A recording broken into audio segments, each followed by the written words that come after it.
Hello everyone, my name is Anuradha Mishra और स्वागत है आपका हमारे online learning platform target Gurukul पर। आखिरी क्लास में हमने शुरू किया था वॉइस, जिसमें हमने कुछ बेसिक रूल्स पढ़े थे कि कैसे हमें एक्टिव वॉइस से पैसिव वॉइस में चेंज करना होता है। Before starting today's session, let me recall some important things. Active voice क्या होता है? जहाँ पे जो सब्जेक्ट है वही मेन एक्शन परफॉर्म कर रहा है, जबकि पैसिव वॉइस क्या होता है? जहाँ पे जो सब्जेक्ट है वो ऑब्जेक्ट की जगह बैठा है और सब्जेक्ट की जगह कौन रहेगा? ऑब्जेक्ट रहेगा, यानी कि सब्जेक्ट पैसिवली एक्शन को परफॉर्म कर रहा है, राइट? तो 9 रूल्स हम खत्म कर चुके थे। आज है बारी 10वें रूल की। 10वां रूल बात करता है इंपरेटिव सेंटेंस की। इंपरेटिव सेंटेंस क्या होता है? फिर से याद करते हैं। इंपरेटिव सेंटेंस वो सेंटेंस होते हैं जहां पे आप अपना काम कैसे करवाओगे? या तो ऑर्डर दोगे, या रिक्वेस्ट करोगे, या फिर एडवाइस करोगे। यानी कि ऑर्डर, रिक्वेस्ट और एडवाइस के थ्रू आप अपना काम करवाते हो। तो मान लो आपका एक्टिव वॉइस में ऑर्डर है, ठीक है, तो पैसिव वॉइस में क्या लिखोगे? यू आर ऑर्डर्ड टू लिखोगे और बाकी जो सेंटेंस है उसको एज इट इज यहाँ उतार दोगे, ठीक। ऐसे मान लो आपका रिक्वेस्ट है तो यू आर रिक्वेस्टेड टू लिखोगे और आगे वैसे ही सेंटेंस उतार दोगे। एडवाइस है तो यू आर एडवाइज्ड टू लिखोगे और एज इट इज आपको सेंटेंस वहां कॉपी कर देना है, ठीक है। कुछ एग्जांपल देखेंगे। मान लो आपसे कहा जा रहा है ओपन द बुक, किताब खोलो, ठीक है, किताब खोलो, तो उसको कैसे लिखेंगे? You are ordered to open the book, that is it, ठीक है। प्लीज सिट डाउन, प्लीज लगा है यानी कि रिक्वेस्ट की जा रही है, so you are requested to sit down. दोबारा प्लीज नहीं लिखेंगे, अगर रिक्वेस्टेड कर दिया तो उसका मतलब ही प्लीज है, दोबारा प्लीज नहीं लिखना है। हेल्प द पुअर, आप एडवाइस कर रहे हो हेल्प द पुअर, तो you are advised to help the poor. याद है आपको एक दिन मैं एडवाइस और एडवाइस के बीच का डिफरेंस बता रही थी? एडवाइस और एडवाइस। एडवाइस नाउन है, सलाह होता है इसका मतलब। एडवाइस वर्ब है, इसका मतलब क्या होता है? सलाह देना, ठीक है।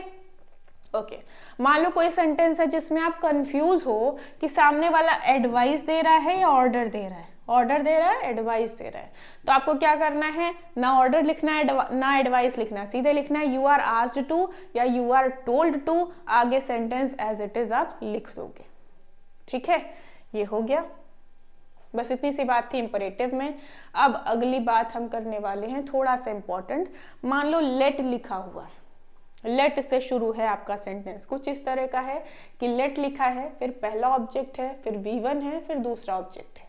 ऐसे थोड़ा सा कॉम्प्लिकेटेड लग सकता है, एग्जाम्पल से समझिएगा। मैं बोलूँ कि लेट है, फिर ऑब्जेक्ट है, फिर V1 है, फिर दूसरा ऑब्जेक्ट है, ठीक है। ये 2 ऑब्जेक्ट हो गए। आपको करना क्या है? पैसिव में जब आप बदलोगे तो लेट का देखो लेट ही रहेगा, लेट का लेट ही कर दिया, ठीक है। अब हम लिखते हैं second object which is a song, हमने लिखा लेट अ सॉन्ग, ठीक है। उसके बाद जो आपका V1 था उसको हमें क्या करना है? हाँ, जो V1 था उसको आपको B करना है, B प्लस V3 करना है, तो B3 क्या हो गया? संग हो गया। सिंग की अगर बात करोगे, गाना गाना, ठीक है, गाना। सिंग है आपका फर्स्ट फॉर्म, सेकंड होता है सिंग का सैंग, थर्ड होता है संग, सिंग सैंग संग, ठीक है। तो थर्ड फॉर्म हो गई आपकी बी संग, और बाई लगा के आपने लिख देना है पहला वाला ऑब्जेक्ट, ठीक है। Let a song be sung by me, okay. ऐसे एक एग्जाम्पल और हम जानेंगे, रुक जाओ, एक एग्जाम्पल मैं और देती हूँ। जैसे मैं बोलूँ let me do it, let me do it, क्या करना है? लेट का लेट ही लिखेंगे, लेट, ठीक। ये है आपका क्या? पहला ऑब्जेक्ट, ये है क्या? दूसरा ऑब्जेक्ट, ठीक है। तो क्या करेंगे लेट के बाद? इसे लेट इट, ठीक है। डू का क्या हो जाएगा? यूजली आपने देखा होगा 2 प्लस V1 का क्या करते थे? 2B प्लस V3 कर देते थे, लेकिन सिर्फ V1 है तो B प्लस V3 कर रहे हैं, ठीक है। तो लेट इट बी, और डू का थर्ड फॉर्म डन, और फिर बाय मी, ठीक है। Let it be done by me, ये हो जाएगा, ओके। लेकिन ये तो आपका एक अलग रूल हो गया। लेकिन अगर आपसे कहा जाए लेट हिम रन, उसे दौड़ने दो, यानी कि हाँ 2 ऑब्जेक्ट आपको नहीं दिख रहे हैं, तब तो ये आपका ऑर्डर हो गया ना। मैं बोलूं उसे दौड़ने दो, ऑर्डर दे रही हूं, ठीक है। तो यहाँ पे क्या हो जाएगा, ऑर्डर भी हो सकता है, एडवाइस भी हो सकता है। You are asked to let him run, you are asked to let him run, ठीक है। लेट का ये नियम है, इसको भी 2-4 बार देखेंगे आप, याद हो जाएगा। कुछ एग्जांपल्स खुद से लिखने की कोशिश करिएगा सो दैट और अच्छे से दिमाग में घुस जाए। नेक्स्ट हम बात करेंगे कुछ स्पेशल रूल्स की। स्पेशल रूल्स इसमें क्या है कि आपके जो नियम कानून हैं नॉर्मल वाले सिंपल सेंटेंस में आपने देखा है, वो नियम कानून यहाँ नहीं लगेंगे, ठीक है। कुछ स्पेशल रूल्स यहाँ लगेंगे, तो इसी के अंदर आपको पढ़ना है। नंबर 1 क्या कहता है, मान लो लिखा है I want you to write a letter, ठीक है। आई वॉन्ट क्या चाहता हूं, you to write a letter, कि आप एक पत्र लिखें। तो उसका क्या हो जाएगा, I want a letter to be written by you, ठीक है। I want a letter to be written by you, I want का आई वॉन्ट ही रहेगा, ठीक है। इतने को आप ऐसे बांट दो, ठीक। अब इसको देखो, कौन लिखेगा, यू लिखेगा, सब्जेक्ट हो गया, ठीक है। क्या लिखेगा, एक लेटर, ऑब्जेक्ट हो गया। क्या करेगा, लिखेगा, राइट क्या हो गया आपका, वर्ब हो गया। तो आपको करना क्या है, 2 + V1 का 2B + V3 हो जाता है। तो क्या हुआ, आई वॉन्ट का आई वॉन्ट ही रहेगा, ऑब्जेक्ट लिखा पहले, अ लेटर, 2 + V1 का 2B + V3 किया, और यू का बाय यू किया, काम खत्म। ऐसे ही Sheela likes me to sing a song, Sheela likes यहाँ पे तोड़ दो, शीला लाइक्स, शीला पसंद करती, क्या पसंद करती है, कि गाना कौन गाएगा, मी हो गया आपका सब्जेक्ट, ठीक है। टू सिंग अ सॉन्ग हो गया ऑब्जेक्ट, ऑब्जेक्ट को बना देते हैं सब्जेक्ट, अ सॉन्ग, 2 + V1 का 2B + V3 और मी का बाय मी, ठीक है। ये था स्पेशल रूल नंबर 1। यहाँ पे वो जो अभी तक आपने पढ़ा है वो काम नहीं करेगा, दैट इज वाई इन्हें स्पेशल रूल्स में हमने प्लेस किया है, ठीक है। अब आगे अगली बात देखेंगे। दूसरी रूल क्या है, ये क्या कहता है, she wants people to respect her, she wants people to respect her. तो सिंपल सी बात है, 2 + V1 दिखा आपको, 2B + V3 कर देना है। She wants to be respected, बात खत्म। बाय पीपल लिखने की जरूरत नहीं, क्योंकि आपको पता है पीपल को हम नहीं लिखते हैं पैसिव में, ठीक है। नंबर 3 क्या कहता है, नंबर 3 बात करता है क्लॉजेस की। अगर आपने कॉम्प्लेक्स सेंटेंस मेरे से पढ़ा हुआ है तो वहां आपने क्लॉजेस भी पढ़ी होंगी, noun clause, adjective clause, adverb clause, right. तो यहाँ देखोगे लिखा है I saw a man who was blind, यहाँ मैंने जो हाईलाइट कर रखा है हु वाज ब्लाइंड को, ये क्या है आपका, एक एडजेक्टिव क्लॉज है, ठीक है। आई सॉ अ मैन, कैसा था वो आदमी, ब्लाइंड था, ठीक है। हु वाज ब्लाइंड किसके लिए आया है, मैन के लिए आया है। तो इसे आप पूरा पूरा हटा भी दो तो भी कोई दिक्कत नहीं है। और एक बात ध्यान रखेंगे, जिसके लिए आया उसी के साथ लिखेंगे ना, तो मैन के लिए आया तो मैन के साथ ही लिखा जाएगा। अब ध्यान रखिएगा, देखा किसने, आई ने, आई हो गया सब्जेक्ट, किसे देखा है, एक आदमी को देखा, ये हो गया ऑब्जेक्ट। सॉ है वर्ब की सेकेंड फॉर्म, यानी ये है क्या, पास्ट का इंडेफिनिट। कैसे चेंज करेंगे, पहले आएगा ऑब्जेक्ट अ मैन, और ये अगर अ मैन के लिए आया तो पूरा पूरा उसके साथ ही लिखेंगे हु वाज ब्लाइंड, इसमें कोई भी छेड़खानी नहीं होगी, एज इट इज क्लॉज को लिख देंगे, ठीक है। अ मैन वाज, सॉ का सीन हो गया और आई का बाय मी कर दिया। ऐसे he does he understand who he is, क्यों समझता है वो कौन है, does he understand what, who he is, ये आपकी कौन सी है, नाउन क्लॉज है, ठीक है, नाउन क्लॉज है। क्या बताया था, इट से रिप्लेस कर सकते हैं, देखिएगा डज ही अंडरस्टैंड इट कर दिया, रिप्लेस हो गया, यानी नाउन क्लॉज है, ठीक। तो नाउन क्लॉज जो है एक सेंटेंस में या तो किसका काम करेगी, या तो सब्जेक्ट का काम करेगी, राइट, या फिर ऑब्जेक्ट का काम करेगी। तो यहाँ पे देखिए अंडरस्टैंड कौन कर रहा है, ही हो गया सब्जेक्ट, यानी नाउन क्लॉज क्या है आपकी, ऑब्जेक्ट है, पूरी क्लॉज ऑब्जेक्ट है। तो अब चलिए शुरू करते हैं। अब देखो सबसे पहले आपका आएगा हेल्पिंग वर्ब, क्यों, क्योंकि ये है एक इंटरोगेटिव सेंटेंस, ठीक है। तो हेल्पिंग वर्ब हम लिखेंगे इज क्यों लिख रहे हैं, क्योंकि यहाँ डज लिखा है, प्रेजेंट इंडेफिनिट का कॉन्टिन्यूअस में चेंज होता है, तो हमने लिखा इज, ठीक है।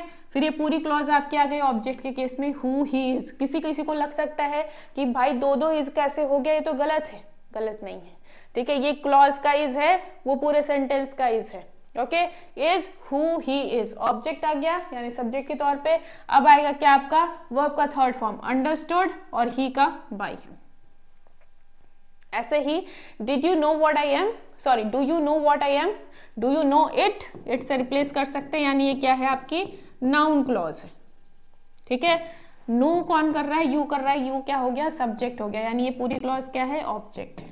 ठीक, अब डू का प्रेजेंट इंडेफिनिट में आता है यानी प्रेजेंट कॉन्टिन्यूअस का हेल्पिंग वर्ब होने वाला है, इज कर दिया। फिर आपका ऑब्जेक्ट आया व्हाट आई एम, फिर आया नो का नोन और नो के साथ आप क्या प्रीपोजिशन लगाते हो, बाई नहीं लगाते हो, टू लगाते हो, टू यू।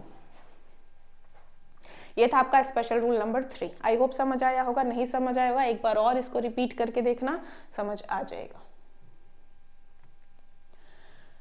चौथा कुछ सर पैर नहीं है चौथे में, तो क्या बोलता है I wish that I should be respected, तो दैट आई शुड को उठा के टू में कन्वर्ट कर दिया। ठीक है, I wish to be respected. She likes that her husband should be promoted. ठीक है, तो she likes her husband to be promoted, ऐसे उठा के लिख दिया, ये आपका खत्म हो गया। ठीक, एक और इंपॉर्टेंट रूल आपका है, ये वाला इंपॉर्टेंट है थोड़ा। नंबर 5 क्या कहता है कि मान लो आपके सेंटेंस में कुछ इस तरह का है, पीपल, पब्लिक, वी, दे, कुछ भी, से या टेल या कंसीडर दैट, इस तरह से लिखे। जैसे मैं कहूं कि people say that hard work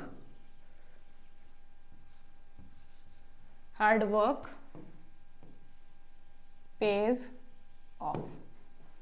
ठीक है, मैं कह रही हूं people say that hard work page of, इस तरह से। ठीक, तो उसको जब आप चेंज करोगे पैसिव में तो क्या होगा, it is said, told, considered. यहां हमने से लिखा है तो हम क्या लिखेंगे, इट इज सेड दैट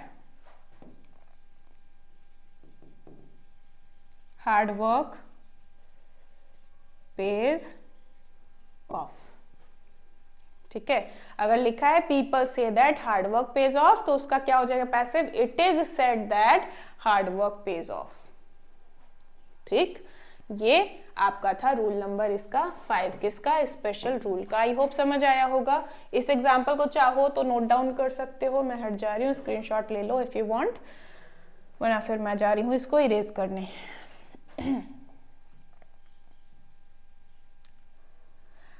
अब आपके सामने आते हैं क्वेश्चंस। चैप्टर आपका हो चुका है खत्म पूरा। थोड़े से अब बेसिक क्वेश्चंस है, उनको समझिएगा। करना क्या है आपको इसमें, identify whether the following sentences should be in active voice और passive voice and fill in the blanks accordingly. Sentence पढ़िए और समझिए कि आपका ये सेंटेंस एक्टिव होना चाहिए या पैसिव होना चाहिए और आगे आपको क्या फिल करना है। देखो, the teacher अनॉय with the students yesterday for their misbehaviour. जो टीचर है कल स्टूडेंट से अनॉयड हो गया था, ठीक है, परेशान हो गया था। तो ये बताओ अनॉय मतलब क्या होता है, परेशान करना। क्या होता है, परेशान करना। बताओ टीचर परेशान करेगा कि बच्चे परेशान करेंगे, और मिसबिहेव कौन करेगा, टीचर या बच्चे, बच्चे करेंगे, राइट।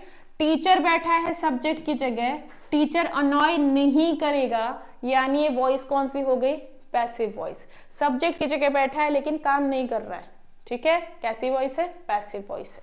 और जब पैसिव वॉइस है तो कैसे लिखेंगे, यहाँ पे यस्टरडे लिखा है जो कि बता रहा है ये टेंस कौन सा है, पास्ट का इंडेफिनिट है। और अगर पास्ट का इंडेफिनिट है, पैसिव में किस में चेंज होता है, कॉन्टिन्यूअस में हो जाता है। तो टीचर के लिए वॉज या वर में से क्या लगाएंगे, वॉज लगाएंगे। और उसके बाद वर्ब की थर्ड फॉर्म, तो अनॉय का थर्ड फॉर्म क्या होता है, अनॉयड हो जाता है, लिख लीजिएगा। Okay, the teacher was annoyed with the students yesterday for their misbehavior.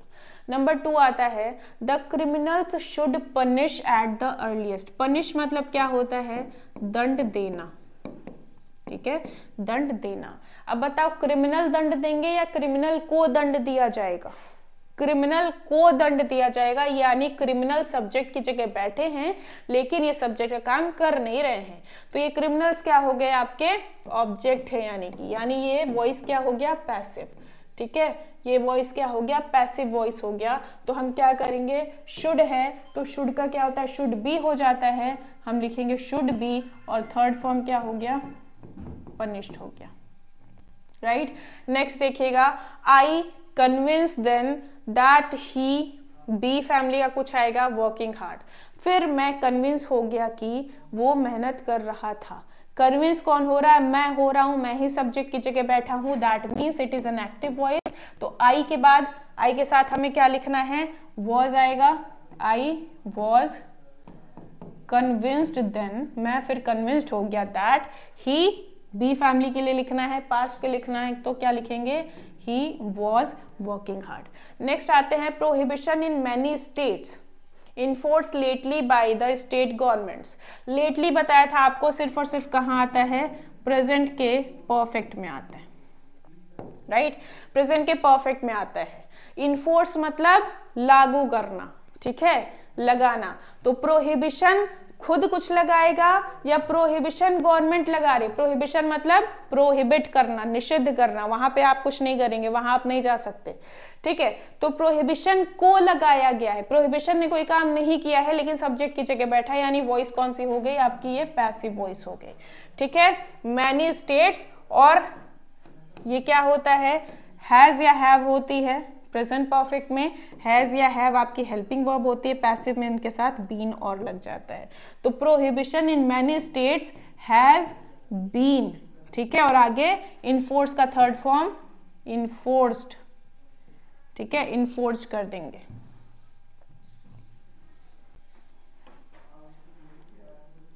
क्या होगा, हैज बीन एनफोर्स्ड, ठीक। नेक्स्ट आते हैं, नंबर 5 क्या कहता है, अरे भाई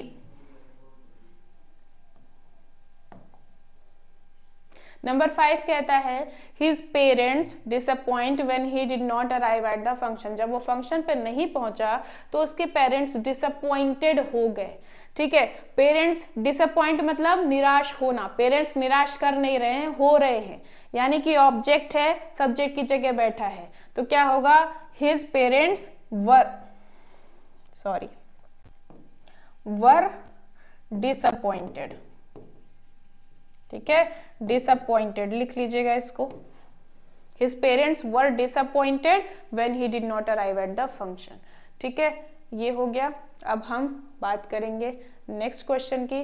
क्वेश्चन नंबर 6 क्या कहता है, are leaders ought to behave honestly in the interest of common people. Behave कौन करेगा, हमारे लीडर्स करेंगे, यानी सब्जेक्ट है, सब्जेक्ट की जगह ही बैठे हैं, तो ये आपका क्या हो गया, एक्टिव वॉइस हो गया।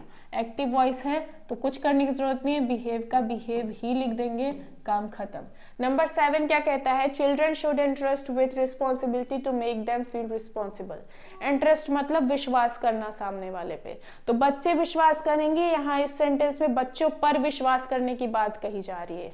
इसमें क्या कहा जा रहा है कि भाई अगर बच्चों को जिम्मेदार बनाना है तो जिम्मेदारी देकर विश्वास करिए, ओके। तो बच्चों पर विश्वास किया जाएगा, बच्चे ऑब्जेक्ट हैं लेकिन बैठे हैं सब्जेक्ट की जगह, दैट इज वाई ये क्या है, पैसिव वॉइस है। तो शुड का क्या हो जाता है, पैसिव में शुड बी हो जाता है, और इंटरेस्ट का थर्ड फॉर्म क्या होगा, इंटरेस्टेड हो जाएगा। इंटरेस्टेड नहीं कह रही हूं, इंटरेस्टेड होगा, ठीक है। Number 8, I amazed to see my aunt when I reached home.